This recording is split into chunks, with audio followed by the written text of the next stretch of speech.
सेवेकरता निवडलेला अभंग देहूचे सुप्रसिद्ध साधू जगद्गुरु जगद्वंदनीय वैराग्याची महामूर्ती श्रीमंत संत तुकाराम महाराजांचा चार चरणाचा सद्य परिस्थितीला अत्यंत मिळता जुळता आणि सुसंगत अभंग आजच्या कीर्तनाला मी निवडले. अभंगावर बोलण्यापूर्वी कार्यक्रमाला सुरुवात होण्या अगोदर थोडासा परिचय थोडासा परिहार देणं अत्यंत गरजेचं आहे.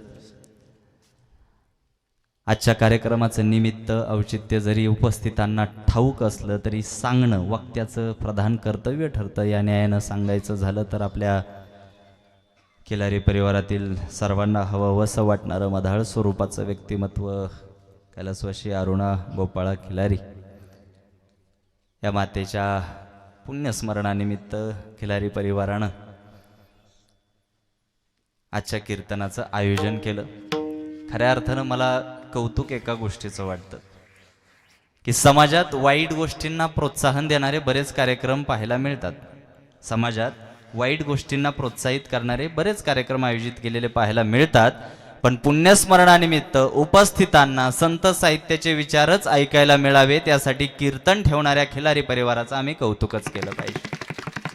की समाजामध्ये बाबा ही एकच जागा उरली आहे जिथं चांगलं ऐकायला मिळतं. समाजात आता एकच जागा अशी उरली जिथं चांगलं ऐकायला मिळेल आणि ती म्हणजे हे कीर्तन प्रवचनाचं व्यासपीठ. आणि हे व्यासपीठ आमच्यासाठी उपलब्ध करून देणाऱ्यांचे आम्ही शतशः आभार मानलेच पाहिजे. आणि आज पुण्यस्मरणानिमित्त कीर्तनाला सुरुवात होत असताना अभंगावर बोलण्यापूर्वी सर्वात अगोदर एक गोष्ट महत्त्वाची सांगतो की मला कीर्तनात सर्वात जास्त कोणत्या गोष्टीची अपेक्षा आहे तर ती शांततेची आणि एकाग्रतेची. सर्वात आधी एक गोष्ट स्पष्ट करत असतो की कीर्तन प्रवचन ही मनोरंजनाची गोष्ट नाही, करमणुकीची गोष्ट नाही. इथं आल्यानंतर फक्त औपचारिकता म्हणून वेळखाऊपणा म्हणून बसायचं नाही. इथून घरी जाताना आम्हाला आमच्या जीवनात दुरुस्ती करण्यासाठी एक असा मौलिक विचार कमावता आला पाहिजे. या उद्देशानं कीर्तन ऐकायचं. विठ्ठला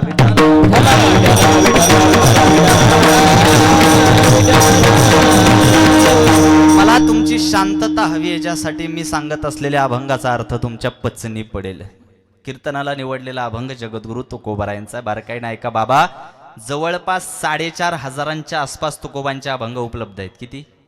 किती जागेत ना तुम्ही? जवळपास 4,500 आसपास. त्यातले काही मोजके अभंग असे आहेत की आजच्या घडीला आम्हाला जाग करण्याचं काम करतात, सावध करण्याचं काम करतात. माझ जेव्हा इकडे येत होतो मनात विचार आला की पुण्यस्मरणानिमित्त मी बोलणार आहे.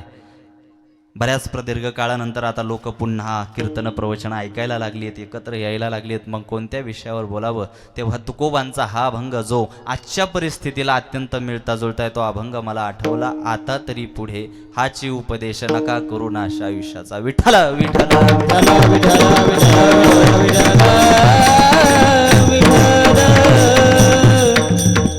लहान मुलं बसत नाही कीर्तनात शांत. ते काय होतं 4 माणसं लक्ष देऊन ऐकत असतात. मग त्यांच्या किरकिर आता त्यांना ठेवणार तरी कुठं? त्यांचं गोडाऊन इथं शोरूम कुठं ठेवतात? पण ज्यांनी आणली त्यांनी जबाबदारी तरी झटकू नका. आपापली जबाबदारी घ्या. पोरांची मला भीतीच वाटते महाराज. ते एका ठिकाणी कीर्तनाला मला आधीच उशीर झाला होता आणि कसा बसा मी फेटा बांधून घाई यायला एका पोराने फेटाच वाढला माझा. काय करता दुष्काळात 13वा महिना. पोरांची लय भीती वाटते. थोडंसं आपल्याला असं पोषक आजचं वातावरण भेटलंय कीर्तनाला. इतक्या तन्मयतेनं एकाग्रतेनं तुम्ही ऐकताय तर माझी तळमळ हीच आहे की अभंगाचा अर्थ मी तुम्हाला समजून सांगावा आणि तुम्ही तो शांततेने ऐका. आता तरी पुढे हाची उपदेश. अभंगाचे शब्द नीट ऐका. हाच अभंग मी का निवडला इकडे लक्ष द्या. मी हाच अभंग का निवडला? आता तरी पुढे हाची उपदेश नका करू नाश आयुष्याचा. हा अभंग निवडण्याचं कारण बाबा या अभंगाचे सुरुवातीचे शब्द आपल्याला सावध करतात. या अभंगाचे सुरुवातीचे शब्द आपल्याला सावध करतात. आता तरी पुढे हाची उपदेश. या अभंगाचे सुरुवातीचे शब्द काय आहेत? तुमचं लक्ष कुठे? आता तरी पुढे हाची उपदेश. या अभंगाचे सुरुवातीचे शब्द काय आहेत? आता तरी. काय शब्द आहेत? आता. मग महाराज हाच अभंग कीर्तनाला का निवडला? या अभंगाचे सुरुवातीचे शब्द आता. विठ्ठल विठ्ठल विठ्ठल विठ्ठल विठ्ठल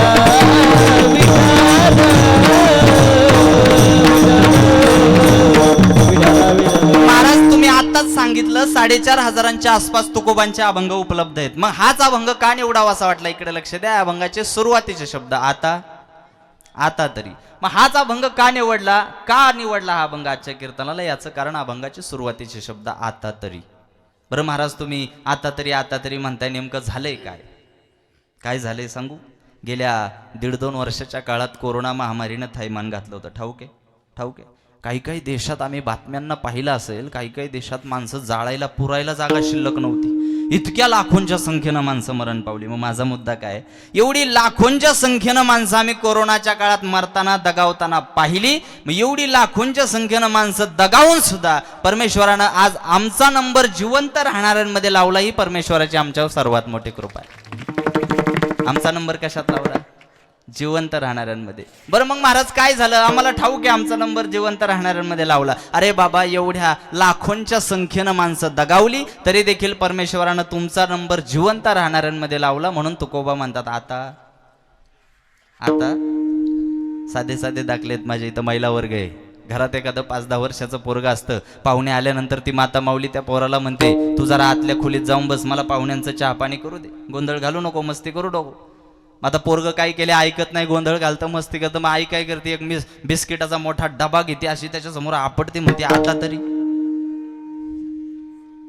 तरी. एखादी आई जशी आगतिक होऊन अक्षरशः कंटाळून शब्द वापरते, आता तरी शांत बस, तितकंच आगतिक होऊन अक्षरशः कंटाळून तुकोबांनी शब्द वापरले. बाबांनो आता बऱ्याच जणांचं मला अजून कीर्तनात लक्ष दिसत नाही. मग परत म्हणावंसं वाटतं आता तरी, किमान आता तरी. तुकोबारायांचा हा अभंग निवडण्याचं मला एकमेव महत्वाचं कारण वाटतंय. अभंगाचे सुरुवातीचे शब्द आता तरी. विठ्ठला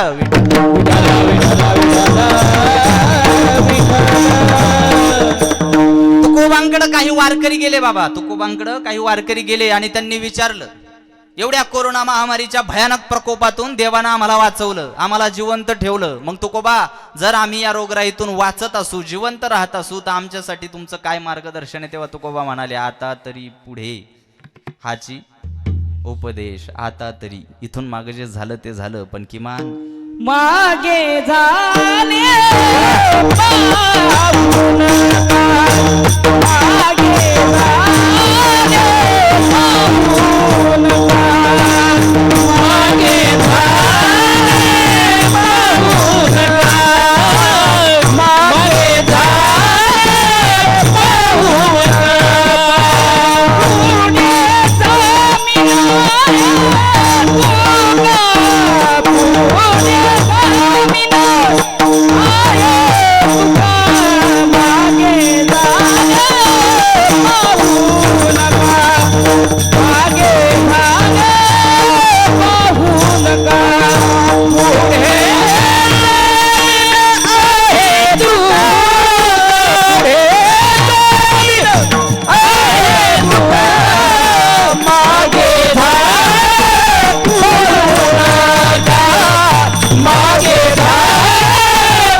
कलाकारांसाठी टाळ्या वाजव.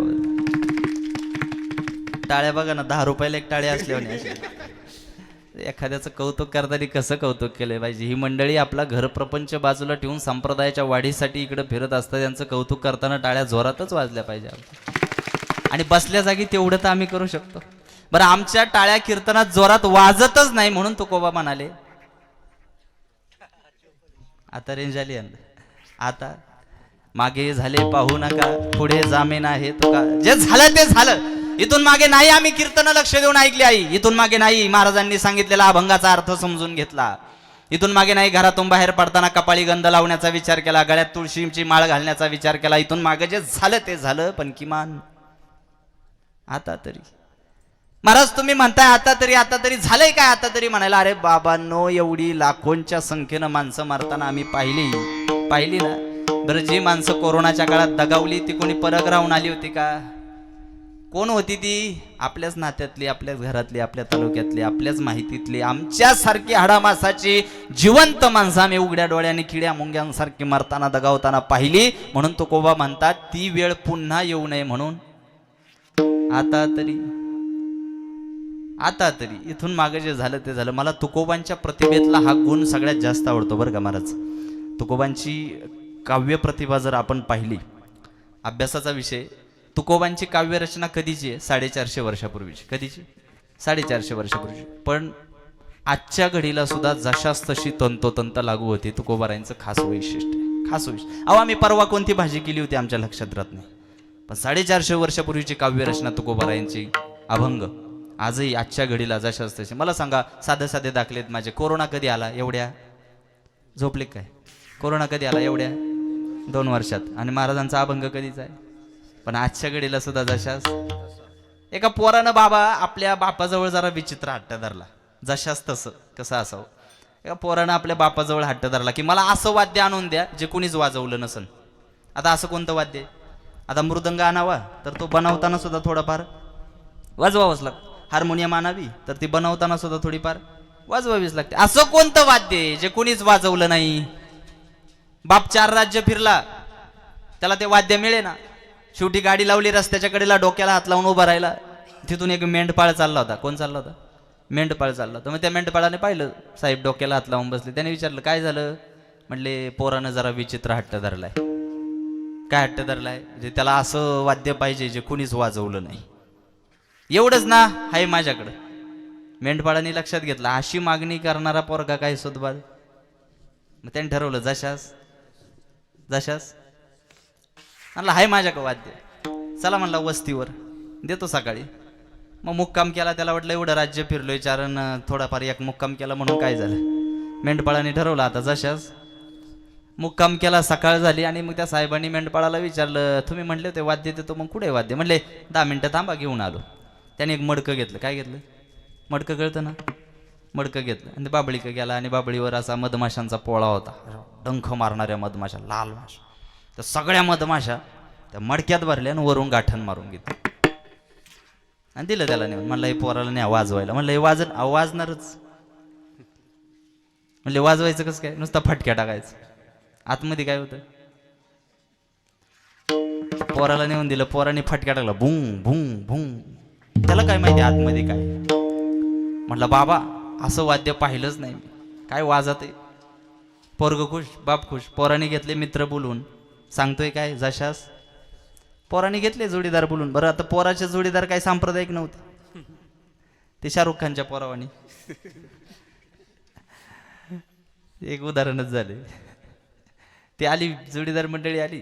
ते म्हणले काय रे काय वाजवतो? म्हणले बाबाने वाद्य आणले. म्हणले वाजव. टाकला फटक्या, भुंग भुंग भुंग. त्याला अशी मजा यायला लागली. म्हणले काय वाद्य, असं वाद्य पाहिलंच नाही. मग थोडा वेळ वाजवलं आणि त्यांना आला कटाळा. म्हणले मजा नाही. मग असं अंग हल्लं पाहिजे, नाचता आलं पाहिजे. त्यांनी दिलं बाबाला आवाज, हे नुसतं वाजत आहे, मला नाचायचं याच्यावर. तुमची डोकी जरा पाच जरा. त्याने लावला मेंढपाळाला फोन आणि मेंढपाळाला विचारलं तुम्ही वाद्य दिलं, वाजवाय सांगितलं, वाजवलं. पोरग नादावलं. अहो पण पोरग आता नाचायचं म्हणतंय. मग नाचू दे की. मग कसं काय नाचायचं? ती गाठण सोडा फक्त. थांब म्हणलं तरी थांबत नाही. बरं जशास विनोदासाठी नाही सांगितलं. 450 वर्षापूर्वीच्या अभंगरचना आहे. किती वर्षापूर्वीची? 450 वर्षापूर्वीच्या अभंगरचना आहे. पण आजच्या घडीला सुद्धा जशास तशी तंतोतंत लागू होते. तुकोबारायांचं वैशिष्ट्य. विठ्ठला विठ्ठला विठ्ठला विठ्ठला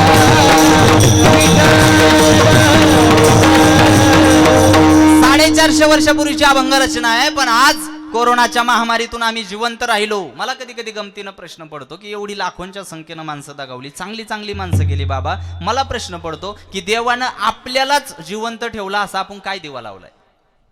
मला कधी कधी प्रश्न पडतो. आपण असं काय विशेष कार्य आपल्या जन्मात केले की देवानं आपल्यालाच जिवंत ठेवलं? आपलं अंतःकरण एवढं मलिन असून सुद्धा, आपली कर्म थोडीशी डळमळीत असून सुद्धा, आपण कर्माशी प्रामाणिक नसून सुद्धा देवानं आम्हाला जिवंत का ठेवलं? मग तुकोबाराय म्हणाले जर तुम्हाला येणकेन प्रकारे जिवंत ठेवलंच आहे तर बाबांनो आता तरी पुढे हाची उपदेश. आता तरी 2 लाटा येऊन गेल्या. किती? आता कितवी आली? मग तिसऱ्यात आपला नंबर लागू नये म्हणून आता माझं संपूर्ण कीर्तन या एका शब्दावर आहे. आता तरी इथून मागे नाही आम्ही मन लावून कीर्तन ऐकली, इथून मागे नाही महाराजांनी सांगितलेला अभंग आमच्या जीवनाशी जोडून पाहिला, इथून मागे नाही आम्हाला माळ घालवशी वाटली, इथून मागे आता हे माळाचं प्रकरण जरा अवघडच झाले. कोरोनाच्या काळात लई जणांनी माळा काढल्या ना. आता मला एकाचा पुण्यातून फोन आला, म्हटला चैतन्य महाराज 25 वर्ष गळ्यात माळ होती. किती वर्ष? 25 वर्ष. म्हणलं होती म्हणजे काय झालं? म्हणला कोरोना झाला होता, माळ काढली म्हणून वाचलो. त्याला म्हणलं तू तसा तरी वाचला असता, आता होलसेलमध्ये जाणार. कोणीतरी आमची माथी भडकवतं, घातलेल्या माळा आम्ही काढतो. या विषयावर सगळेजण बोलत नाही. या विषयावर भाष्य केलं पाहिजे. यांची गुजी करायला आपण इथं उभं आहे का? परखड भाष्य केलं पाहिजे आपण या विषयावर. आणि तुकोबांच्या गादीचा हा तीव्र अपमान होईल की जर आपण या विषयावर भाष्य नाही केलं तर. मला म्हटलं प्रोटीन कमी पडले. आता माझ्याकडे बघा ना, काय प्रोटीन कमी आहे का माझी? थोडं स्पष्ट सांगतो, ज्यांना माळा घालणं आणि माळा घालून टिकवणं जमत नसेल ना, त्यांनी या वाटेला यायचंच नाही. चांगल्या कर्मानं, चांगल्या नीतिमत्तेनं आयुष्य जगा. परमेश्वर तुमच्या पाठीशी उभा आहे. काय गरज आहे ही नाटकं करायची? ही चेष्टा नाही ना. भक्ती तो कठीण शुळावरील पोळी, निवडे तो बळी विरळा शूर. तुकोबांचे शब्द आहेत. भक्ती कशी सुळावर टांगलेल्या पोळीसारखी. कुणाचं काम आहे का ते? तू का म्हणे येते पाहिजे जातीचे, एऱ्या गाबाळाचे. डुप्लिकेट चालत नाही. तर ज्यांनी कोरोनाच्या काळात माळा काढल्या ना, ती डुप्लिकेट वारकरी. आधीच उडी होते काय कोरोना बिरोना. अरे निष्ठावान वारकरी जीव गेला तरी माळाला हात घालणार नाही. काय मत आहे तुमचं? अजिबात माळाला हात. हे सगळं चित्र तुम्हाला माहित नाही अशातला भाग आहे का? माहित आहे, पण हे सगळं निराशाजनक चित्र आता आम्हाला बदलावं वाटावं म्हणून तुकोबाराय म्हणतात की आता इथून माग वाटेल तेव्हा माळा घातल्या, इथून मागे वाटेल तशा माळा काढून ठेवल्या, इथून मागे नाही परमार्थाकडे आम्ही गांभीर्यानं पाहिलं. आमच्या आयुष्याची एवढी वाताहात झालेली आम्ही उघड्या डोळ्यांनी पाहिली म्हणून तुकोबा म्हणतात आता. महाराज तुम्ही कीर्तन सुरू झाल्यापासून म्हणताय आता तरी. अहो पण आम्ही करायचं काय हे तरी सांगा. आता तरी आम्ही गाथा हातात घ्यावी, आता तरी आम्ही ज्ञानेश्वरी हातात घ्या. माझं प्रबोधन, माझं कीर्तन खास तरुण पिढीसाठी असतं. आज तरुण पिढी थोडीशी कमी आहे माझ्यासमोर. रोज हजारोंची गर्दी असते, पण मला फक्त गर्दी नकोय, गर्दीतली दर्दी माणसं पण महत्वाची. आणि तुम्ही आज दर्दी माणसं मला भेटली, याचं कौतुक आहे. तरुणांसाठी माझं प्रबोधन असतं, माझं कीर्तन तरुणांसाठी असतं. आणि म्हणून आज तरुणांना तुम्ही निरोप द्या माझ्यातर्फे, काय की गाथा आणि ज्ञानेश्वरी हे फक्त धार्मिक ग्रंथ नाही. बारकाई नाही का? गाथा ज्ञानेश्वरी हे फक्त धार्मिक ग्रंथ नाही. आपल्या आयुष्यात पडणाऱ्या प्रत्येक प्रश्नाचं उत्तर आम्हाला गाथा देते. ही सगळ्यात मोठी वैशिष्ट्याची बाब आहे. पण आजपर्यंत आमच्या तरुण पिढीचं सोडा, आम्हालाच लक्षात आलं नाही तरुण पिढीला काय सांगायचं. तुकोबारायांनी बघितलं की अजूनही हा समाज गाथा हातात घ्यायला तयार नाही, ज्ञानेश्वरी हातात घ्यायला तयार नाही. मग त्यांना म्हणावं लागलं आता.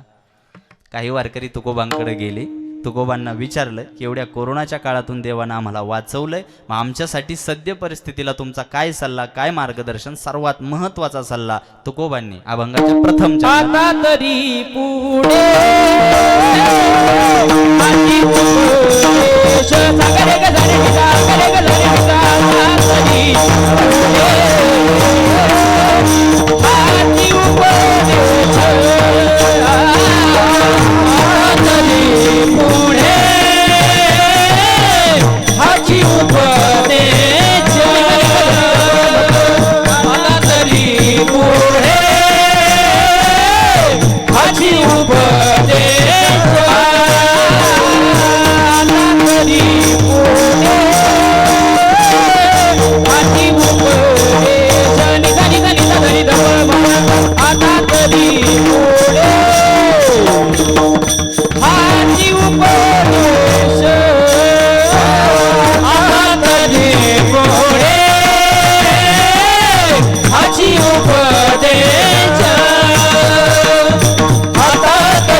माझे दंडवत सकळाच्या पाया सकळाच्या पाया माझे दंडवत आता तरी पुढे हाती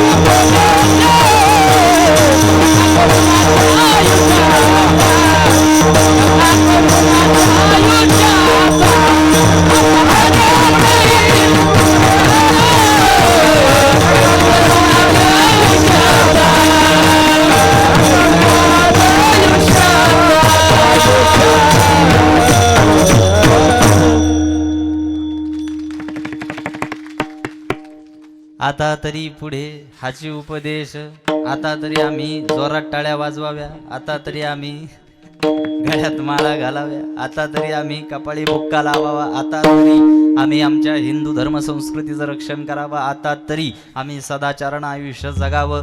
गेल्या 1.5-2 वर्षात देवानं आम्हाला जो डेमो दाखवला तो फार भयानक होता, तो परवडणारा नव्हता. एखादा म्हणाल कोरोना होता, नाही, काय होता तो? डेमो होता. गेल्या 1.5-2 वर्षात देवानं आपल्याला काय दिला? डेमो दिला. हे अखिल मानवजातीसाठी दाखवलेलं प्रात्यक्षिक होतं. आणि आता 2 डेमो दिलेत. तुम्ही अजूनही सुधारले नाही तर 3रा डेमो तयारच.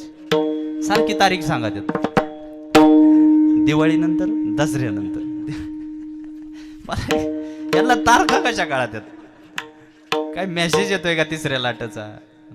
का कुणी पाठविते तिकडून? काय घोटाळा आहे. संतांची वचनं कालही खरी होती महाराज, आजही खरी आहेत आणि उद्याही खरी असणार आहेत. पण घोटाळा असा आला की हा समाज संत वचनांवर विश्वास ठेवायलाच तयार नाही. आणि कोरोनाच्या काळात माणसाला जेवढा संत वचनांचा अनुभव आला, प्रचिती आली, तेवढी कोणत्या काळात आली नाही. सांगितलं होतं तुकोबांनी, क्षणभंगूर नाही. बरोबर, आम्ही ऐकलं का? नाही. देहाची या गावा आलिया, जन्म मृत्यूच्या सोहळ्या, सांगितलंय ना सगळं. आम्ही ऐकलं. उपजेते नाशे, नाशिले ते पुनरपी दिसे, आम्ही ऐकलं नाही ऐकलं? आता काकड देह जाणार देह जाणार देह जाणार देह जाणार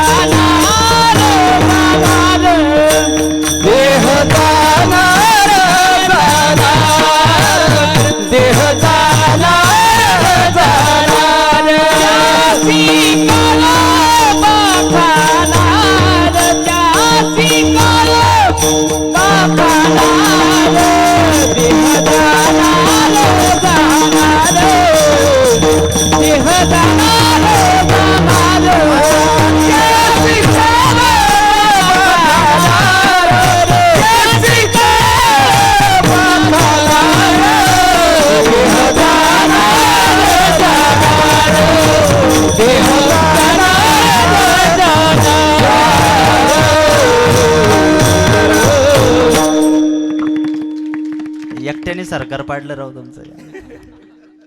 देह जाणार. संतांची वचनं कालही खरी होती, आजही खरी आहेत आणि उद्याही. कोरोनाच्या काळात माणसाला जेवढी संत वचनांची प्रचिती आली, अनुभव आला, तेवढा याच्या आधी आला. आता काकड आरती झाली ना प्रत्येक गावात, मग तुम्ही ऐकलं असेल, आयुष्य जात आहे पहा, काळ जपत असे महा, स्वहिताचा घोर वाहा, ध्यानी राहा श्रीहरीच्या, उपजेते नाशे, नाशिले ते ओव्या फक्त भाषणात म्हणाय पाठ केल्या लोकांनी, आचरणाशी त्याचा संबंध.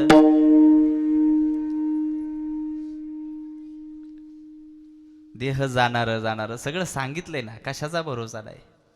कोरोनाच्या काळात ज्यांचा परमार्थाशी काडीचा संबंध नाही ना बाबा, बघा ऐका, कोरोनाच्या काळात ज्यांचा परमार्थाशी काडीचा संबंध नाही, ती सुद्धा लोक फोन करून म्हणायला लागली, महाराज कुणी कोणाचं नसतंय, वेळेला कोणी येत नाही, सगळं जुटे मोहम आहे, कोणी कोणाचं नाही. आता कोणी कोणाचं नाही हे कधी कळालं?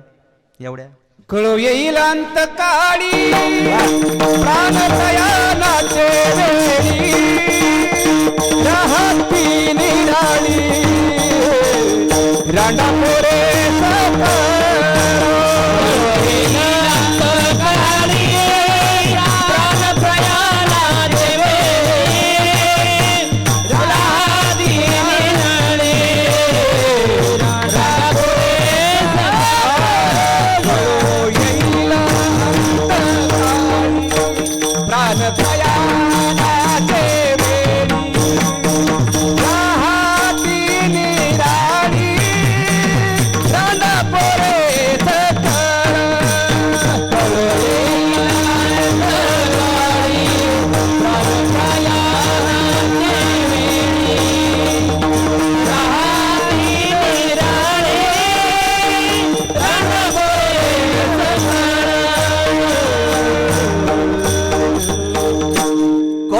येईल अंतकाळी. तुकोबारायांनी सांगितलं होतं कळो येईल अंतकाळी. आम्हाला कधी कळालं? ज्याचा परमार्थाशी काडीचा संबंध नाही. बाबा परमार्थाशी काडीचा संबंध नाही. ती लोक म्हणायला लागली महाराज कुणी कोणाचं नाही, वेळेला कुणी येत नाही. हे कधी कळालं? एवढ्या तुला कोरोना झाला, तू ऍडमिट झाला आणि तुला डबा घेऊन यायलाच कुणी तयार नाही, मग तू म्हणायला लागला नाही कुणाचे कुणी. अरे तू बाबा तुला कोरोना झाल्यावर मग बावळ्या तुला कळालं कोणी कोणाचं नाही. पण आमच्या तुकोबांनी 450 वर्षापूर्वी सांगितलंय जन हे सुखाचे दिल्या घेतल्याचे अंत हे काळीचे. जन हे सुखाचे. समाजाचं खरं रूप तुकोबारायांसारखं कोणी दुसरं परखड मांडलं नाही. जन हे सुखाचे दिल्या घेतल्याचे. देण्या घेण्याचा जोपर्यंत तुमचा समाजासोबत व्यवहार चालू आहे तोपर्यंतच समाज तुमचा आहे. जोपर्यंत तुमच्या पारड्यात सुख आहे, तुमचा खिसा गरम आहे बाबा समाज तोपर्यंतच तुमचा आहे. एकदा शरीराचे अवयव निकामे झाले जगाच्या बाजारात तुमची किंमत शून्य. माया विघ्ने भ्रमला खरे मता विमातेरी खरे हे तो संपत्तीचे वारे सातो करता जीव.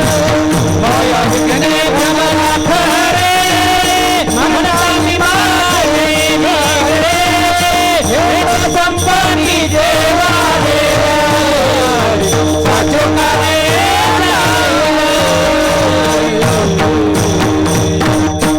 जन हे सुखाचे. जोपर्यंत तुझ्या पारड्यात सुख आहे तोपर्यंत हा समाज तुझा आहे. जन हे सुखाचे दिल्या घेतल्याचे अंत हे काळीचे कुणी नाही. ही प्रचिती आम्हाला कोरोनाच्या काळात सर्वात जास्त आली. गडगंज श्रीमंती असलेले गर्भ श्रीमंत लोकांचे मृतदेह नगरपालिकेने बेवारस म्हणून जाळले कोरोनाच्या काळात. कुठे वारसदार त्यांचे? वारसदार तुम्हाला नसतात. कशाला असतात हे कधी कळायचं? म्हणजे तुम्हाला अजूनही कळेना म्हणून तुकोबाराय म्हणाले आता तरी पुढे हा जे उपदेश नका करू नाश आयुष्याचा. आता तरी गाथा हातात घ्या, आता तरी ज्ञानेश्वरी हातात घ्या. मी म्हणत नाही मायबापांनो तुम्ही कीर्तन संपल्यानंतर मी एवढं तळमळीनं सांगतोय म्हणजे माझी अशी अपेक्षा नाही की तुम्ही लगेच परमार्थाला लागावं, घराला काडी लावून आपलं भक्ती मार्गाला लागावं अशी अपेक्षा नाही. एक माफक अपेक्षा आहे माझी. एक बार काही नाही ऐकायचा. एकच माफक अपेक्षा आहे आणि मी अपेक्षा अशी करतो जी सहज पूर्ण होईल. कोणती अपेक्षा आहे? नाही ना तुम्हाला परमार्थाला वेळ, हरकत नाही. नाही ना तुम्हाला भक्ती मार्गाला जाता येत, हरकत नाही. पण एक आज आईच्या पुण्यस्मरणानिमित्त स्वतःच्या जीवनात एक बदल करायचा. काय करायचा? नाही ना आम्हाला परमार्थ शक्य, नाही आम्हाला भक्ती मार्गाला लगेच जाता येणं शक्य, हरकत नाही. पण एक बदल करायचा. काय? रोज आंघोळ झाल्यानंतर घराबाहेर पाऊल टाकण्याआधी मी तुकोबांचे 5 अभंग आणि त्यांचा अर्थ वाचल्याशिवाय घराबाहेर पडणार नाही एवढा निश्चय करा. आयुष्याचं सार्थक करा. याच्यापेक्षा कोणता मोठा परमार्थ अपेक्षित आहे? नाही ना तुम्हाला परमार्थाला भक्ती मार्गाला वेळ, नाही ना तुम्हाला तेवढी मानसिकता तयार करता येत, पण किमान कोणत्याही क्षेत्रात कार्यरत असू द्या, सामाजिक राजकीय कला क्रीडा सहकार शेती व्यवसाय गृहिणी असा व्यावसायिक असा कोणतंही क्षेत्र असा, पण दैनंदिन जीवन जगत असताना आजपासून इथं उपस्थितांनी सगळ्यांनी ठरवायचं. इकडे लक्ष द्या. सगळ्यांनी ठरवायचं काय? आंघोळ झाल्यानंतर घराबाहेर पाऊल टाकण्याआधी ज्ञानेश्वरीतील 10 ओव्या आणि त्यांचा अर्थ वाचल्याशिवाय मी घर सोडणार नाही. आयुष्याचं सार्थक झालं. याच्यापेक्षा मोठा परमार्थ नकोय आपल्याला. तुकोबारायांनी ही अपेक्षा जेव्हा आपल्याकडून पूर्ण होत नाही हे पाहिलं म्हणून त्यांना म्हणावं लागलं आता तरी गाथ्याची संगत करा, आता तरी ज्ञानेश्वरीची संगत करा. मी मगाशी बोलून गेलो फक्त हे धार्मिक ग्रंथ नाही, प्रत्येक समस्येचं निवारण आपल्याला गाथा ज्ञानेश्वरी देते. मला सांगा तुकोबांची गाथा इंद्रायणीत बुडवली गेली. संगतीचं महत्व सांगतो बरं का. तुकोबांची गाथा इंद्रायणीत बुडवली गेली. परमार्थात मोरलेली मंडळी आहे तुम्ही. तुकोबांची गाथा इंद्रायणीत बुडवली गेली. कुणी बुडवली? नसन माहित तर नाही मला. ते परवा पुण्यात 3 वेळा म्हणलो कुणी बुडवली, ते मात्र म्हणता आपला काही संबंध नाही. ही माझी प्रश्न उत्तरांची पद्धत कशासाठी आहे? तुमच्याही बुद्धीला चालना मिळाली पाहिजे. नाही तर मी बोलत राहायचं नाही माझं खरंय याला काय अर्थ नाही. भगवद्गीतेच्या प्रत्येक अध्यायाच्या शेवटी एक वाक्य आहे, श्रीकृष्ण अर्जुन संवाद आहे. म्हणजे कृष्णाचा आणि अर्जुनाचा झालेला संवाद. मग कशाचं व्यासपीठ आहे? संवादाचं. इथं काय घडलं पाहिजे? संवाद. मग मी बोलत राहायचं माझं काय खरंय. मी मांडलेला मुद्दा तुम्ही तुमच्या बुद्धिमत्तेनं तपासून पाहिला पाहिजे. ही प्रश्न उत्तरांची पद्धत मी त्यामुळं ठेवतो. नाही तर समाज महाराज फक्त अनुकरण प्रिय, आचरण प्रिय नाही, फक्त अनुकरण प्रिय. ते आता कोरोनाच्या काळात तिरुपतीला गेलो होतो आम्ही. म्हटलं हाय वेळी यावा जाऊन. किती अनुकरण प्रिय आहे समाज बघा. जसं पंढरपूरला गेल्यावर पुंडलिक वरदा रामकृष्णारी म्हणतात, तसं ते बालाजीला गेल्यावर काय म्हणतात? गोविंदा गोविंदा काय म्हणतात. मग ते आम्ही त्या बालाजीच्या घाटाने वर चढत होतो आणि आमच्या मागं महाराष्ट्रातली एक 60 वर्षाची आजीबाई होती, 60-70 वर्षाची. आम्ही वर चढताना म्हणायचो गोविंदा गोविंदा. ती आजीबाई म्हणायची आमचं बी तेचे. मला काही कळलं ना अशी काय म्हणते. आमचं बी तेच आहे. बराच वेळ झाला आम्ही म्हणायचो गोविंदा गोविंदा, ती म्हणायची आमचं बी तेच आहे. बराच वेळ झाला आम्ही म्हणलं गोविंदा, ती म्हणायची आमचं बी तेच. वर गेलो लिंबू पाणी प्यायला, एका ओट्यावर बसलो. तिथं ती आजीबाई आली, म्हणलं परत एकदा तपासून पाहावं. मी म्हणलं गोविंदा गोविंदा, ती म्हणते आमचं बी तेच. मी त्याजवळ गेलो, म्हणलं मावशी काय चाललंय तुझं. आम्ही म्हणतोय गोविंदा गोविंदा, तू म्हणते आमचं बी तेच. म्हणते महाराज तुम्ही जे नाव घेता ना गोविंदा, ते आमच्या ह्यांचं बी नाव तेच. तुझ्या ह्याचा आणि याचा काही संबंध आहे का. तुझा ह्यो कुडं ह्यो कुडं. विनोदासाठी नाही सांगितलं. वाडेकर महाराज कीर्तनातून जर आम्हाला काही अभंगाचा अर्थ समजून सांगतायत, संत चरित्राचे दाखले देत आहेत, तर ते अर्थ आणि ते दाखले आम्ही आमच्या जीवनाशी जोडून पाहिले पाहिजेत. नाही तर नुसतं कीर्तन चाललंय महाराज तुम्ही काही सांगा आमचं बी, असं होता कामा नये. आणि आपल्या ह्या सगळ्या सवयींना कंटाळून तुकोबाराय म्हणाले, बाबांनो विठ्ठल विठ्ठल तुकोबांची गाथा कुणी बुडवली. संगतीचा परिणाम सांगतो. कुणी बुडवली. रामेश्वर भट्टांनी. कुणी. रामेश्वर भट्टांनी. बरोबर. रामेश्वर भट्टांनी कशाला बांधून बुडवली होती. दगडाला बांधून, पुन्हा वर येऊ नये म्हणून. आणि पुन्हा तुकोबारायांनी 14 दिवसांनी ती गाथा पाण्यावर तारली. सगळ्या कथा बघ तुम्हाला माहिती आहे. मला मुद्द्यावर यायचे. जळी दगडासहित वह्या तारियेला जायचे लाया. जळी दगडासहित वह्या, अभंगांच्या वह्या पाण्यावर तारल्या, पण कशासहित. दगडासहित. सगळ्यांना माहिती आहे. आता माझ्या एका बाबड्या प्रश्नाचं उत्तर द्यायचं. ज्या वेळेला तुकोबांनी दगडासहित गाथा पाण्यावर तारली, ऐका बरं का, ज्या वेळेला तुकोबांनी दगडासहित गाथा पाण्यावर तारली, त्यावेळेला इंद्रायणी नदीत आणखी दगड नव्हते का. थोडं पुढून सांगतो. नदीच्या पात्रात, नदीच्या खोलाशी जर आम्ही गेलो, तळाशी कोणत्याही नदीच्या, दगड किती पाहायला मिळते. पुष्कळ. हजारो दगड त्या ठिकाणी, त्या वेळेला, त्या क्षणी हजारो दगड नदीमध्ये असून सुद्धा तोच दगड पाण्यावर तरला जो गाथ्याला बांधला होता. आज हा दगड तरावा असं वाटत असेल तर तो गाथ्याला बांधणं काळाची गरज. गाथ्याला बांधणं काळाची. मग आता महाराजांनी सांगितलं गाथ्याला बांधणं काळाची गरज आहे. मग उद्यापासून गाथा कमरेला बांधल्याशिवाय घराबाहेर पडू नका. बांधा गाथा आणि फिरा गावात. पाठवा शिल्पी काढून आम्हाला. गाथ्याला बांधा म्हणजे काय करा. गाथ्यातील विचारांनी आमचं आयुष्य आम्ही समृद्ध केलं पाहिजे. आणि ही संत साहित्याची उंची आम्हाला कळायलाच तयार नाही, तेव्हा तुकोबारायांनी आपले पाय धरायची तयारी दाखवली. अभंगाचं दुसरं. सकळाच्या पाया माझे दंडवत, सकळाच्या पाया माझे दंडवत, सकळाच्या पाया माझे दंडवत, सकळाच्या पाया माझे दंडवत,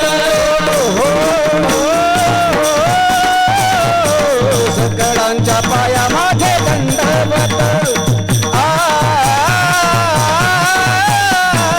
सकळांच्या पाया माझे दंडवत, सकळांच्या पाया माझे दंडवत,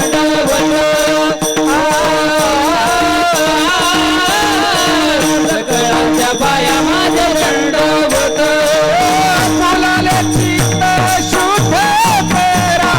फुलाले चित्त शुद्ध करा, फुलाले चित्त शुद्ध करा, फुलाले चित्त शुद्ध करा, फुलाले चित्त शुद्ध करा, फुलाले चित्त शुद्ध करा, फुलाले चित्त शुद्ध करा, फुलाले चित्त शुद्ध करा, फुलाले चित्त शुद्ध करा. सकळांच्या पाया माझे दंडवत, हो सकळांच्या पाया माझे दंडवत, सकळांच्या पाया माझे दंडवत, सकळांच्या पाया माझे दंडवत.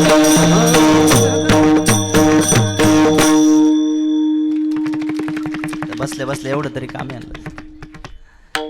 काही केल्यास संत साहित्याची उंची आम्हाला कळायलाच तयार नाही.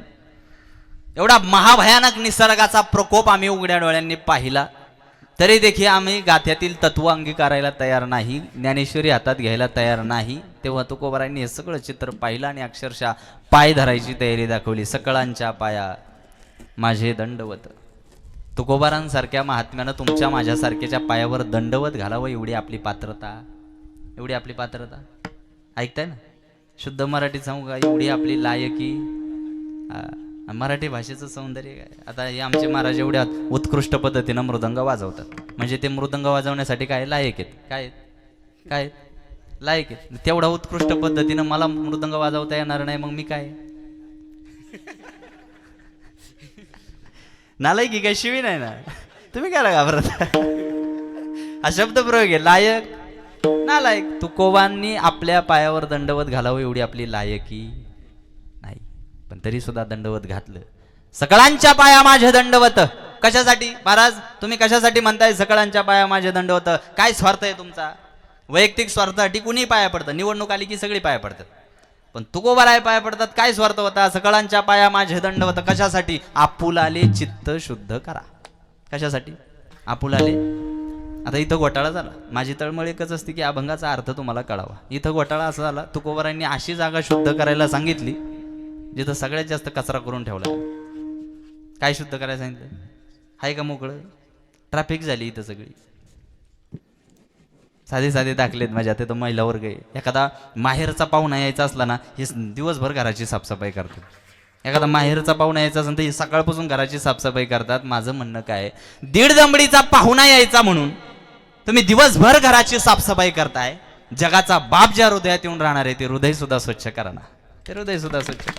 आणि तुकोबांनी इथंच बोट ठेवलं. तुका म्हणे चित्त करा रे निर्मळ, येऊन गोपाळ.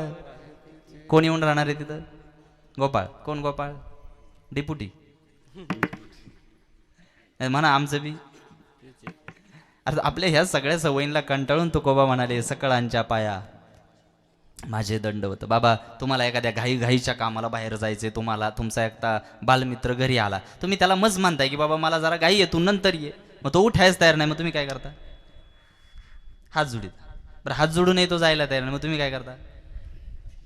सकळांच्या पाया. वारंवार सांगूनही ऐकलं जात नाही तेव्हा शब्द येतो दंडवत. तुकोबारायांनी दंडवत हा शब्द वापरला. याच्यावरून लक्षात घ्यायचं ते किती आगतिक झाले, आपण त्यांना किती वेटाकुटीला आणले. सकळांच्या पाया माझे दंडवत. बरं तुकोबांनी पाया पडावं खरंच अशी परिस्थिती आपल्या डोळ्यांना दिसते, कारण अजूनही हा समाज संत साहित्याला तितकं प्राधान्य द्यायला तयार नाही. अजूनही कीर्तन प्रवचनाला उपस्थिती बघा कुणाची, 40 गाठलेली, 50 गाठलेली. तरुण पिढी कुठे? बऱ्याच आमच्या तरुणांना वाटतं की गाथा ज्ञानेश्वरी म्हणजे फक्त वारकऱ्यांचं परमार्थाच्या गोष्टी आहेत. त्या नाही. आमच्या दैनंदिन जीवनात उपयुक्त ठरणारी तत्व आम्हाला गाथा ज्ञानेश्वरी शिकवते. पण सगळ्यात मोठी शोकांती काय की संत साहित्य जीवनची आम्हालाच कळाली नाही तर आम्ही तरुण पिढीला काय सांगणार? बाबा संत साहित्य जीवनची बाहेरच्या समाजाला जेवढी कळाली तेवढी आपल्याला कळाली. पुणे जिल्ह्यातला जन्म आहे आमला. जगदूत तुकोबारायांची माऊली ज्ञानोबारायांची पावलं आपल्या भूमीला रेंगाळली आहेत. एकदा विदर्भ मराठवाड्यात जाऊन पहा काय अवस्था आहे त्या लोकांची. मला कधी कधी गमतीनं वाटतं की कधी माऊली ज्ञानेश्वर महाराजांना चुकून कधी वाटलं असतं की जरा तिकडे लातूरला परभणीला जाऊन समाधी घ्यावी तर आपलं काय झालं असतं. आपल्या जमिनींना भाव नसते आले, आपल्याला धरणं नसते आली, MIDC नसते आली, आपले रस्ते चांगले नसते. जायला लागलं असतं डबा घेऊन कुठंतरी. डबा घेऊन तरी कुठं जाता? संतांची कृपा आहे सगळी. संत साहित्याची उंची जेवढी बाहेरच्या समाजाला कळाली तेवढी आपल्याला कळाली. कोणती काल्पनिक नाही, सत्य घटना सांगतो. काही वर्षापूर्वी अमेरिकेचे राष्ट्राध्यक्ष आपल्या भारत दौऱ्यावर आले होते. अमेरिकेचे राष्ट्राध्यक्ष बराक ओबामा आपल्या भारत दौऱ्यावर आले होते. संत साहित्याची उंची कोणाला किती कळाली बारकाईने ऐका जरा. आणि भारत दौऱ्यावर आल्यानंतर बराक ओबामांचं स्वागत करताना आपल्या पंतप्रधानांनी ठरवलं की त्यांचं स्वागत करताना त्यांना भगवद्गीता द्यायची. काय द्यायची? भगवद्गीता द्यायची. आपल्या हिंदू धर्म संस्कृतीचं प्रतीक म्हणून त्यांना काय द्यायचं? भगवद्गीता द्यायची. आणि स्वागत केल्यानंतर ते भगवद्गीता दिल्यानंतर तिकडे अमेरिकेला तो बाबा पोहोचला. मग त्या PA नोकराला त्यानं विचारलं की हे काय? तो म्हणला हा भारतीयांचा धर्मग्रंथ आहे भगवद्गीता आणि भारतीयांची याच्यावर फार श्रद्धा आहे. बारकाई नाही का, कोणती काल्पनिक गोष्ट नाही, सत्य घटना आहे. संत साहित्याची उंची कोणाला किती कळाली? त्या PA त्या नोकरानं सांगितलं की ही भगवद्गीता आहे आणि भारतीयांचा धर्मग्रंथ आहे, त्यांची याच्यावर फार श्रद्धा आहे. त्याला कुतूहल निर्माण झाला, आवड निर्माण झाली आणि त्या भगवद्गीतेचं इंग्रजी भाषांतर त्याने मागवून घेतलं आणि इंग्रजीत ट्रान्सलेट केलेली ती भगवद्गीता त्यानं 7 दिवस वाचली. कोणी? ओबामाने 8 दिवस वाचली. त्याला कुतूहल निर्माण झालं, आवड निर्माण झाली आणि त्याने पुन्हा 4 दिवसांनी त्या PA नोकराला सांगितलं की या ग्रंथाच्या संबंधानं भारतात आणखी कोणते ग्रंथ आहेत ते मला पाहिजे. मग आता भगवद्गीतेच्या संबंधानं दुसरा ग्रंथ कोणता? ज्ञानेश्वरी. मग ज्ञानेश्वरीचं इंग्रजी भाषांतर तिकडं मागवलं गेलं. ज्ञानेश्वरीचं इंग्रजी भाषांतर 8 दिवस त्यानं वाचलं आणि ज्ञानेश्वरीचं काही दिवस वाचन केल्यानंतर पत्रकार परिषदेमध्ये अमेरिकन पत्रकारानं बराक ओबामांना विचारलं, तुम्ही भारत दौऱ्यावर गेले होते, त्या भारत दौऱ्यात तुम्हाला आवडलेली सर्वात जास्त आवडलेली गोष्ट कोणती? तेव्हा त्या प्रश्नाला उत्तर देताना आपल्या पहिल्या वाक्यात बराक ओबामा बोलतो की जगाच्या पाठीवरचं महान तत्वज्ञान म्हणजे भारतातली ज्ञानेश्वरी. कोण बोलतोय? ओबामा. आपला ओबामा कुठे? धाब्यावर. कुठे आपला ओबामा? अजूनही तुम्ही इंटरनेटला त्याचं ते आर्टिकल सर्च केलं ना महाराज लोकसत्ताचं, तिथं त्याचं पहिलं वाक्य आहे, the greatest philosophy in the world Dnyaneshwari, Barack ओबामाच. कुणाला कळाली संत साहित्याची उंची आणि किती कळाली? आता इथं बसलेल्यांना किती जणांना माहिती आहे तुकोबारायांची गाथा 12 भाषांमध्ये उपलब्ध आहे? किती भाषात? 12. ठाऊक होतं का आपल्याला? 12 भाषांमध्ये अनुवाद झाला. इंग्रजी, फ्रेंच, सर्बियन, हिंदी, इंग्रजी, गुजराती, मराठी 12 भाषांमध्ये अनुवाद आहे. आणि एक सांगतो, एक सर्वेक्षण केलं गेलं, एक सर्वे केला गेला, त्याच्यात असं लक्षात आलं, मराठी भाषेतली गाथा सोडून, ऐका बरं का, मराठी भाषेतली गाथा सोडून बाकीच्या भाषेतल्या गाथांचा सर्वात जास्त वाचन केलं जातं. कोणती भाषा सर्वात कमी वाचली जाते? तुकोबा कोणत्या भाषेतले? याची शरम वाटावी की अभिमान वाटावा? संत साहित्याची उंची जेवढी बाहेरच्या समाजाला कळाली तेवढी आम्हाला कळाली नाही. आणि हे सगळं चित्र पाहून तुकोबाराय म्हणाले, सकळांच्या पाया माझे दंडवत, आपुलाले चित्त शुद्ध करा. मग पुन्हा काही वारकरी जे तुकोबांकडे गेले होते, तुकोबांना म्हणाले, तुकोबा तुम्ही म्हणताय आता तरी पुढे हाची उपदेश नका करू नाशा आयुष्याचा. ठीक आहे, तुम्ही कंटाळून हात जोडले, सकळांच्या पाया माझे दंडवत, आपुलाले चित्त शुद्ध करा. ठीक आहे, पण तुकोबा आमचं हित कशात आहे? ते हित हित ते करावे देवाचे चिंतन, हित ते करावे देवाचे चिंतन, हित ते करावे देवाचे चिंतन, हित ते करावे देवाचे चिंतन, हित ते करावे देवाचे चिंतन, हित ते करावे देवाचे चिंतन, हित ते करावे देवाचे चिंतन, हित ते करावे देवाचे चिंतन, हित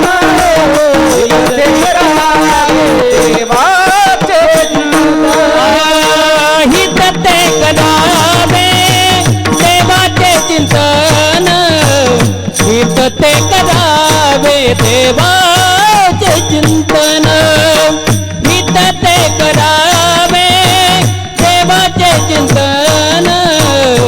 हित ते करावे देवाचे चिंतन, हित ते करावे देवाचे चिंतन, हित ते करावे देवाचे चिंतन, हित ते करावे देवाचे चिंतन,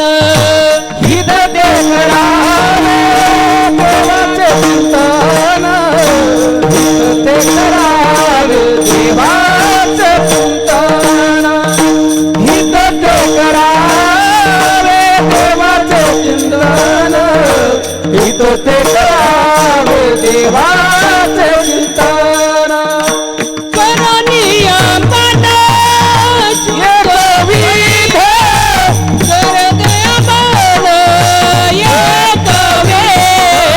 करनिया मना एकवेळ, करनिया मना एकविध,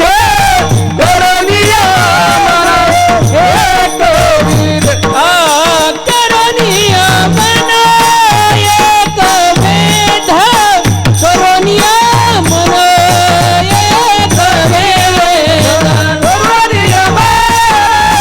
एकविध, करनिया मना एकवेध, करनिया मना सकळांच्या पाया माझे दंडवत, सकळांच्या पाया माझे दंडवत, सकळांच्या पाया माझे दंडवत, सकळांच्या पाया माझे दंडवत, सकळांच्या पाया माझे दंडवत, सकळांच्या पाया माझे दंडवत, सकळांच्या पाया माझे दंडवत, सकळांच्या पाया माझे दंडवत, हित ते करावे देवाचे चिंतन, करनिया मन एकविध, करनिया मन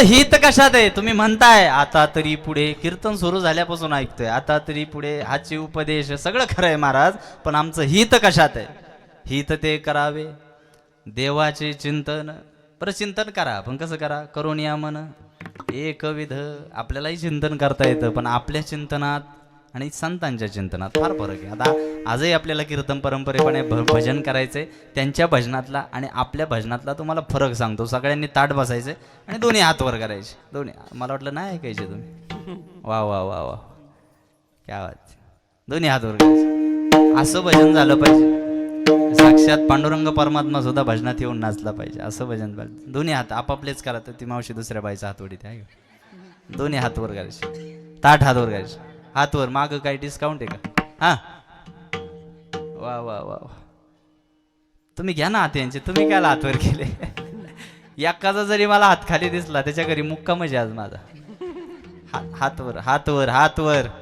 एक टाळीत आणि एक मुखानं भजन झालं पाहिजे विठोबा रखुमाई एक विठोबा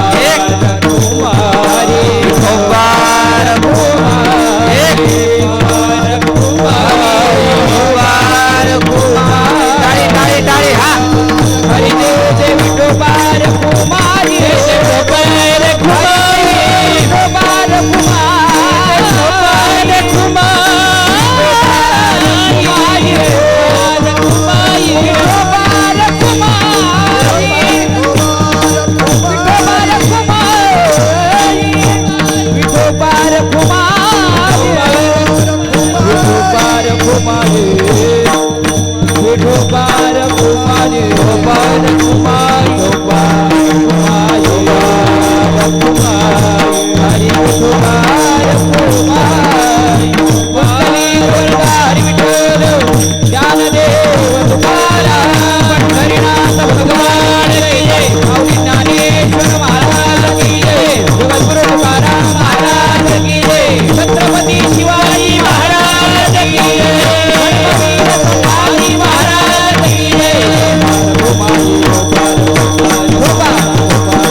किती जणांनी हात खाली केले होते एवढा कंटाळा आम्हाला भजनाचा मी कशासाठी तुम्हाला हात वर करायला सांगितलं मला भजनातला फरक सांगायचा तुकोबा म्हणाले हित ते करावे देवाचे चिंतन करायला सांगितलं भजन करायला सांगितलं पण फरक असा आहे तुकोबांनी केलं भजन काय केलं भजन आम्ही काय केलं भजन काय केलं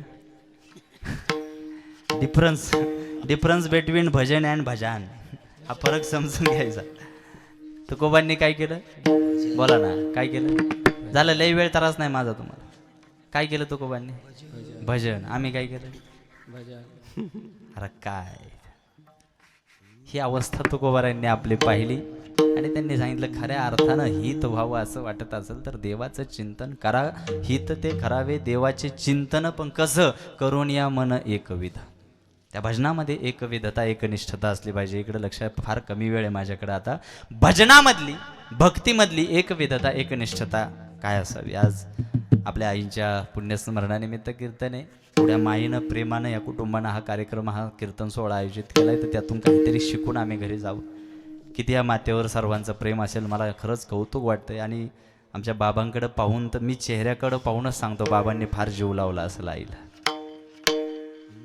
तर मी संबंध महाराष्ट्रभर फिरतो मी माणसं बघून ओळखतो कोण कोणत्या कॅटेगरीत बाबांच्या चेहऱ्याकडे पाहूनच सांगतो की त्यांनी आमाप जीव लावलास बाबांच्या डोळ्यातच आईविषयी प्रेम दिसतंय मला त्या मातेच्या पुण्यस्मरणानिमित्त आम्ही कीर्तन ऐकतोय ना एखादा असा मौलिक विचार आम्हाला घेता आला पाहिजे जो आमच्या आयुष्य बदलण्यास कारणीभूत ठरू शकतो भजनातली एकविधता भक्तीतली एकनिष्ठता काय असावी प्रेमातली एकविधता काय असावी हे हनुमंतरायांकडून शिकावं कोणाकडून हनुमंतरायांकडून एकदा आई काय झालं हनुमंतराय सीतेच्या महालात गेले तिथं सीतामाता कपाळी कुंकू लावत होत्या काय लावत होत्या पूर्वीच्या बाया कुंकू लावायच्या मराठी कच्चं आहे तुमचं जाऊ दे सीतामाता कपाळी काय लावित होती हनुमंतराय तिथे गेले. एकविधता एकनिष्ठता काय असावी. हनुमंतराय तिथे गेले आणि विचारलं, माते हा जो लाल पदार्थ आहे काय? आता हा बालब्रह्मचारी कधी कुंकवाशी संबंध, लाल पदार्थ काय? सीतामाता हसल्या. अरे म्हणले, हनुमंता याला कुंकू म्हणतात. तुम्ही ते कशाला लावता, कशाला भरता भांगत? अरे बाबा, हे चिमूटभर कुंकू भांगेत भरलं ना आपल्या मालकाचं आयुष्य वाढत. एवढीच कुंकू भांगेत भरल्यानंतर मालकाचं आयुष्य वाढतं. एवढं वाक्य हनुमंतरायाने ऐकलं. गडी आपल्या महालात गेला, डबा घेतला, घालीन लोटांगण. हा लाल झाला. आजही महाराष्ट्रात कोणत्याही मारुतीच्या मंदिरात गेले तुम्ही तर कोणता रंग दिसतो? शेंदूर लाल चढायो. हा लाल झाला आणि दरबारात आला. एकनिष्ठता एकविधता काय असावी हनुमंतरायांकडून शिकाव. दरबारात आले सगळे देव हसायला लागले.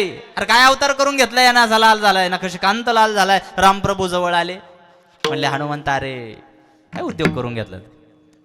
हनुमंतराय म्हणले, देवा तुम्हाला बी हसायचं असेल तर हसा.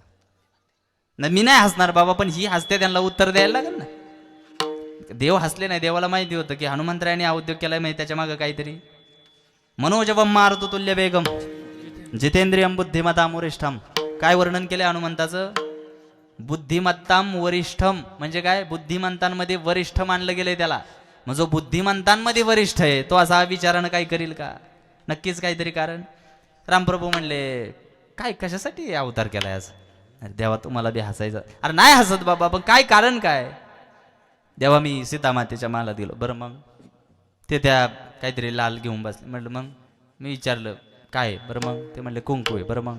मी म्हणलं कशाला लावतात? बरं मग? त्यांनी सांगितलं ते कपाळी लावल्यानंतर मालकाचं आयुष्य वाढ. बरं मग तू काय केलं?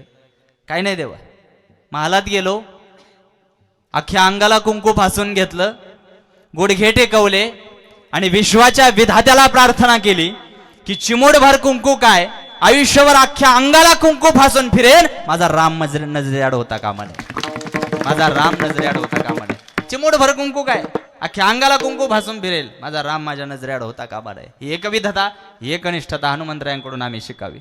आमचं भजन काय, आमचं चिंतन काय? आमची टाळी भजनात अशी वाजती चुकून मच्छर आला तर त्याचं पोस्टमॉर्टम व्हायचं, हे असं भजन आमचं. ही एकविधता हनुमंतरायांकडून आम्ही शिकावी. जेव्हा आम्ही एखाद्या व्यक्तीला जीव लावतो, प्रेम करतो, शेवटचा विधी होईपर्यंत ते प्रेम आम्ही टिकवलं पाहिजे. कोरोनाच्या काळात आम्ही लोकांचं एकमेकांवर असलेलं प्रेम बघितलं. क्षणभंगूर प्रेम आहे, सगळं क्षणभंगूर आहे. दोन्ही बाजू कोरोनाच्या काळात पाहायला मिळाल्या. मला सामाजिक विषयावर काही भाष्य करावंसं वाटतं. दोन्ही बाजू पाहायला मिळाल्या. पहिली बाजू, गर्भश्रीमंत असलेल्या लोकांचे सुद्धा मृतदेह बेवारस म्हणून जाळले गेले, पहिली बाजू.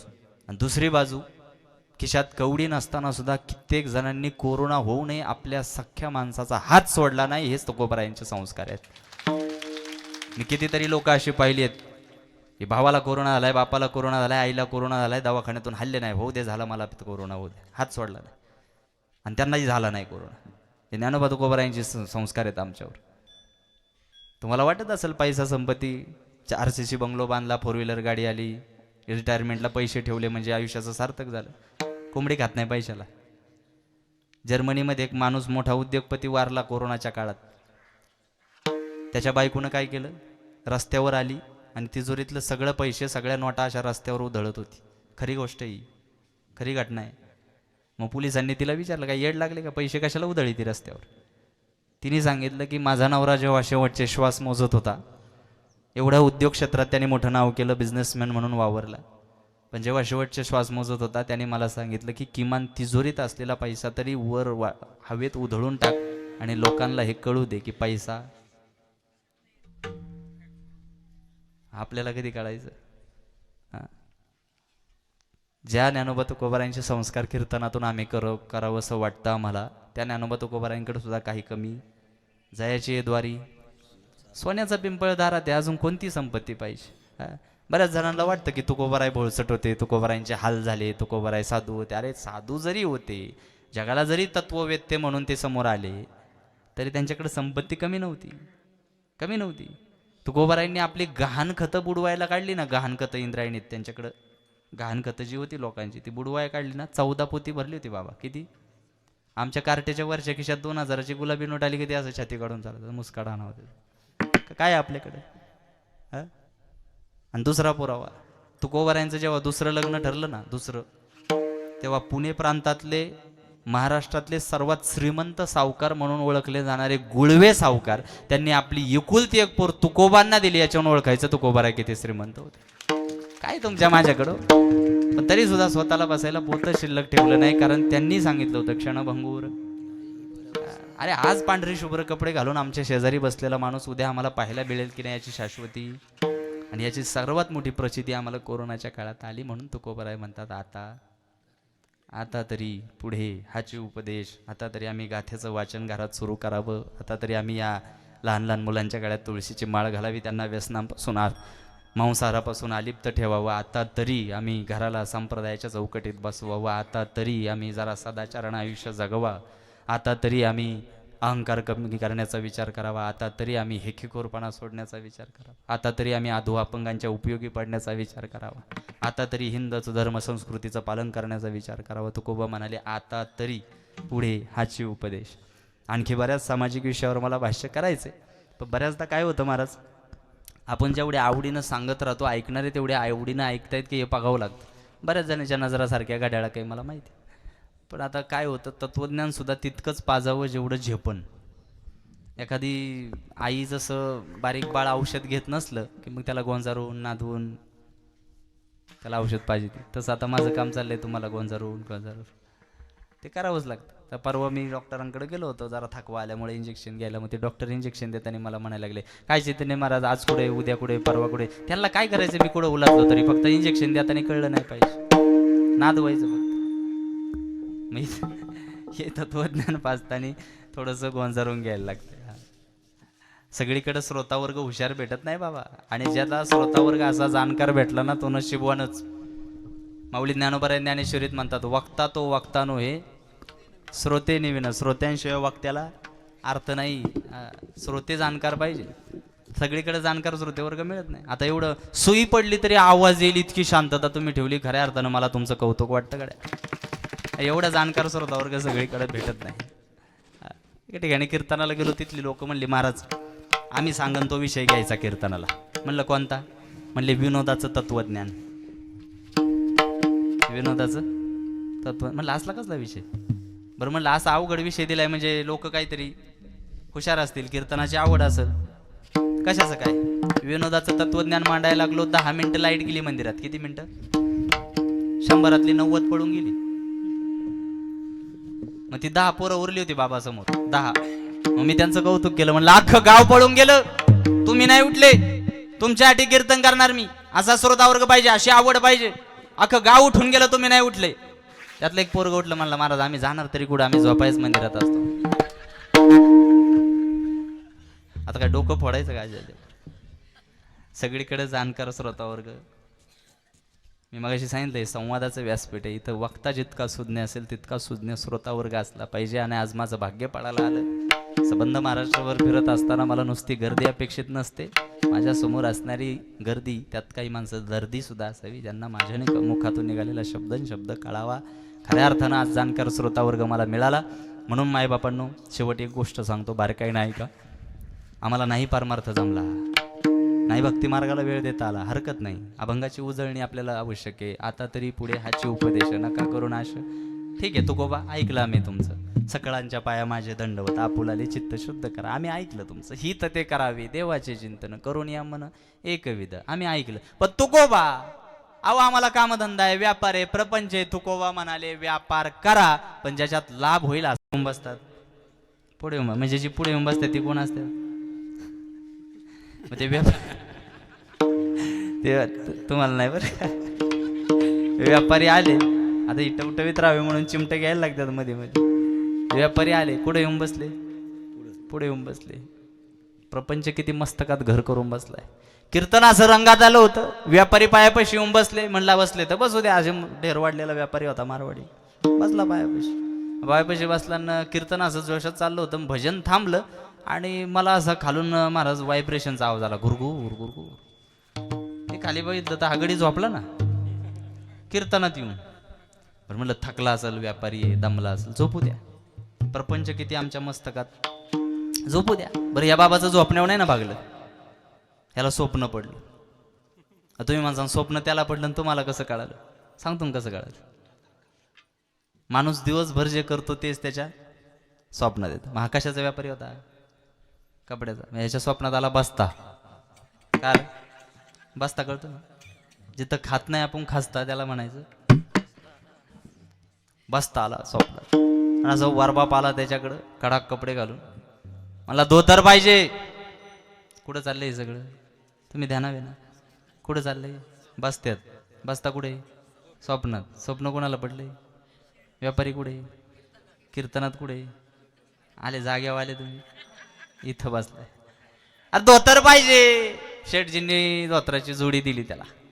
अहो म्हणले आमचा साडू पायजामा घालतो, आम्हाला एकट्याला एकच धोतर पाहिजे, जोडी नेऊन काय करू? कापून द्या. अहो म्हणले न्या डिस्काउंटमध्ये देतो. नाही नाही एकच धोतर पाहिजे, कापून द्या. धोतर कापायचं म्हणल्यावर काय लागते? आणि कपड्याचा व्यापारी म्हणल्यावर 24 तास कैची खिशातच. त्यांनी काढली कैची धरलं ना माझं धोतर. महाराज किती कापू? आता चापडीत जागा केला. कुठं बसलाय? काय कापी तू? कुणाचं कापी तू? एवढा प्रपंच आमच्या मस्तकात घर करून बसलाय. तुका बराय म्हणाले करा ना व्यापार करा, पण तुका म्हणे लाभ होय तो व्यापार करा. व्यापार करा पण ज्याच्यात खऱ्या अर्थानं आयुष्याचं हित असेल असा व्यापार करा. तुका म्हणे लाभ होय तो व्यापार. आणि हा व्यापार कोणता करावा हे आतापर्यंत आम्हाला कळत नव्हतं, म्हणून तुकोबाराय म्हणाले आता तरी. इथून मागे जे झालं ते झालं, पण किमान आता तरी आज कीर्तन आम्हाला ऐकायला मिळालं. एवढ्या प्रदीर्घ काळानंतर आम्ही आता एकमेकांच्या सुखदुःखात सहभागी व्हायला आम्हाला मिळतंय. आता कुठेतरी वातावरण निवळते, परिस्थिती पूर्वपदावर येते. आता कीर्तनं पुन्हा आयोजित व्हायला लागली आहेत. आता पुन्हा आम्ही कपाळात बुक्का लावून टाळ हातात घेऊन कीर्तनाला जायला लागलोय.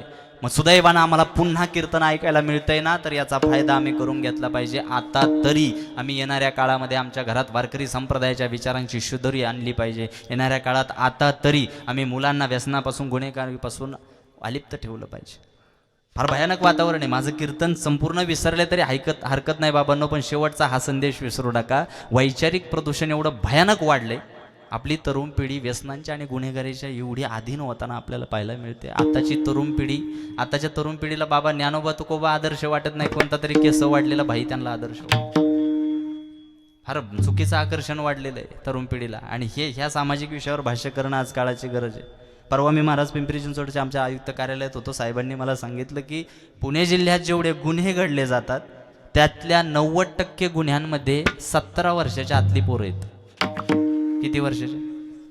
इतकं भयानक वैचारिक प्रदूषण वाढले की आताच्या पिढीला व्यसनांचं गुन्हेगारीचं आकर्षण वाढायला लागले. म्हणून संपूर्ण कीर्तन विसरले तरी हरकत नाही मायबापांनो, पण एक लक्षात घ्या, येणाऱ्या 20 वर्षात तुमच्या खात्यावर किती संपत्ती आहे हे कोणी पाहणार नाही. तुमच्या पोटची संतती कशी आहे हे पाहणारे संतती जपण्याचा प्रयत्न. कळकळीची विनंती, माझं प्रबोधन तरुण पिढीसाठी मी तो उभा आहे. आणि म्हणून सांगतो, ही जी लहान लहान मुलं तुमच्या डोळ्यासमोर लहानाची मोठी होत आहेत, त्यांच्या गळ्यात तुळशीची माळ घाला.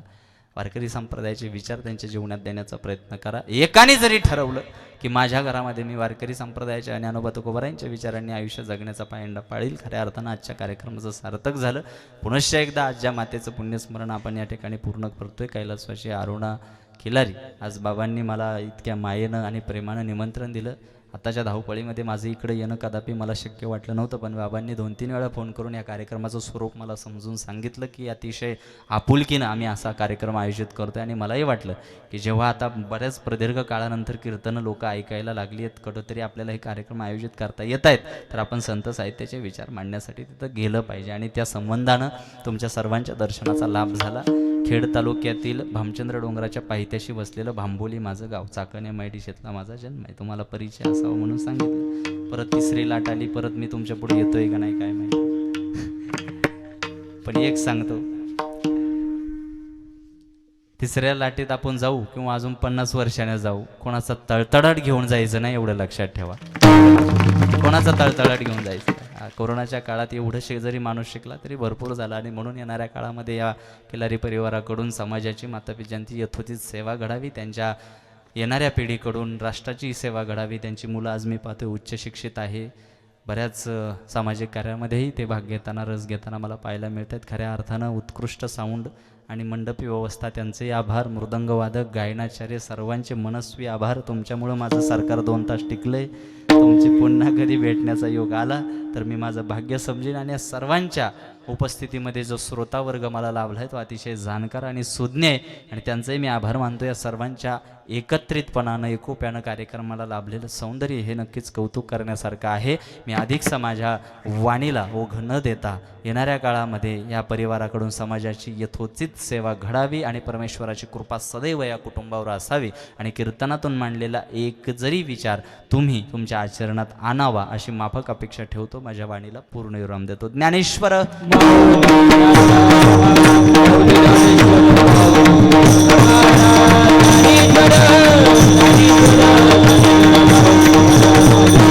जय विठ्ठल.